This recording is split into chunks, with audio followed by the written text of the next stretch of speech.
ڕەنگە سار دەکات. ئەمجد جەمال باسی تابلۆ شێوەکاریەکەیم بۆ دەکات کە ژنی لە زۆربەی کۆمەلگاکاندا وەک کارکتەرێکی گەورە پیشان داوە. ئەو تابلۆکەی لە پێشەنگایەکی گەورەی شێوەکاری نمایش کردبوو کە بەشێکی زۆر لە شێوەکارەکان کاریان لەسەر ژن کردبوو. لە کۆمەلگای کوردیا کە ماڵێکی ڕەسەن کە کچێکیانە بێ ئەڵە حەو کوڕم بوو گوێزەبانەی بۆکەن مەڕاستیمی دینی بۆکەن ئەو تەقسە دینیە کە ئەیبینی لەوێ ئاماژەیە بۆ ئەوە. لە کۆمەلگا ئەوروپیەکانیشە ئەوەی کە چارلی بە جیراڵدینی کچی ئەڵێت ئەو ئامۆژگاری جوانانەی ئەکات بۆی ئەم کچەی بپارێزێت لە هەموو شتێک لە هەموو ئەوانەی کە ئەبنە هۆکاری ناڕەحەتی بووی بە دیوێکی کا بڵێم چارلی ئێوێ کچەکەی وەکو شازادەیەک بپارێزێت.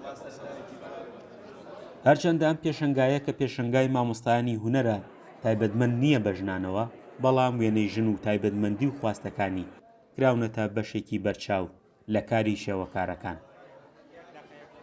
ئەم تابلۆی ئافرەتە بەشداریم کردووە خۆم کاری دەستیەکەم ویستم لەگەڵ هونەرەکەی تێکەڵیکەم باسی ئافرەتەکە عەدالەت و ئاشتی، بەڵام لە ڕاستیشا ئێمە نابینین و بانگەشەش بۆ جەنگەکان. تابلۆی کە کێشاومە دەلات لەوەیە کە ئافرەت ینی هەر لە کۆنەوە ئیشی هونەری کردووە، ینی بەردەوام بوون جگە لە کاری ماڵەوە بەردەوام بوون لە مەسەلەن گۆرانی وتێن یاخود ئیشکردنی دەرەوە، ینی ئەمانەی ئەوە بسەلمێنی ئافرەت تەنها ئیشی ماڵەوە ناکات، بەڵام بەڵکو ئەوە ئەکات کە حەز و خولیای خۆی هەیە.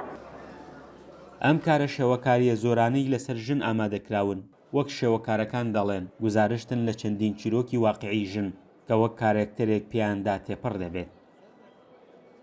خۆی لە هەڵەبجە بەعام بەگشتی لە چاو شارەکانی کە هەڵەبجە ژن ئافرەت زیاترەها ئەشکەنجە ئەدرێت و لە ڕوویەها چوونە دەرەوە ناتوانێت زۆر بێتە دەرەوە وەکو کۆمەڵایەتی بێت و گەشتداری هەنێ چالاکی و هەنێ ڕێ و ڕەسمەیە بیکا بۆیە هەموو تابلۆکانی ئەم پێشەنگایە زۆرتریان ئەچێتە بواری ئافرەتەوە.